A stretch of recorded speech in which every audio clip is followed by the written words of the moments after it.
আসসালামু আলাইকুম ভিউয়ার্স, হাজির হয়েছি সব সময়ের মতো নতুন রেসিপি নিয়ে।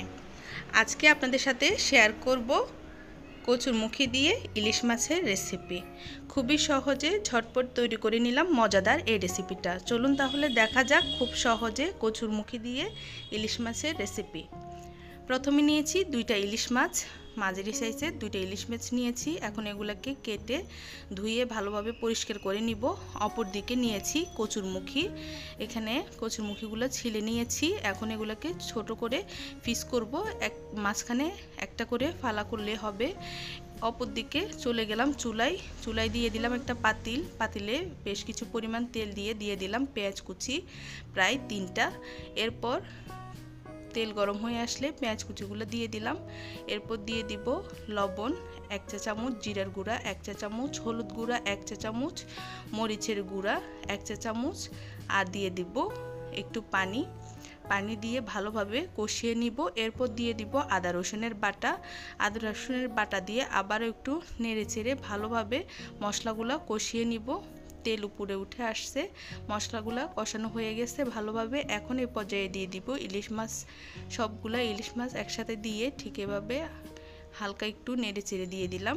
এখন এটাকে ঢাকনা দিয়ে ঢেকে প্রায় 3 মিনিটের মতো অপেক্ষা করলাম।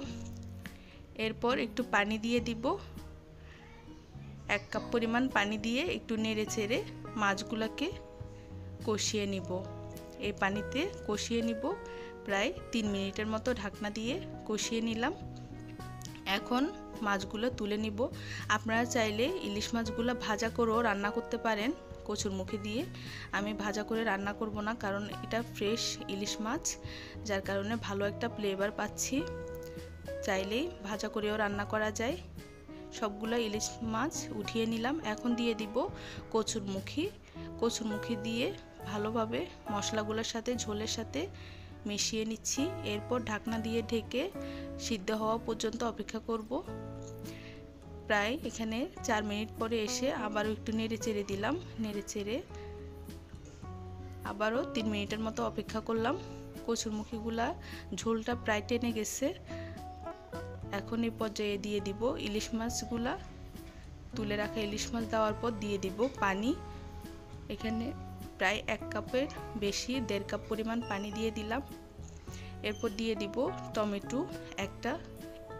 এরপর ঢাকনা দিয়ে ঢেকে প্রায় 4 মিনিটের মতো এটাকে মিডিয়াম থেকে লো আছে রান্না করে নিব।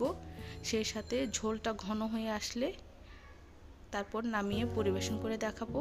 দেখেন কতটা সুন্দর, খুব সহজে রান্না করে নিলাম আজকের মজাদার রেসিপি কচুরমুখী দিয়ে ইলিশ মাছের রেসিপিটা। আশা করি ভালো লাগবে, আর ভালো লাগলে লাইক, কমেন্ট, শেয়ার এবং সাবস্ক্রাইব করবেন। আল্লাহ হাফেজ।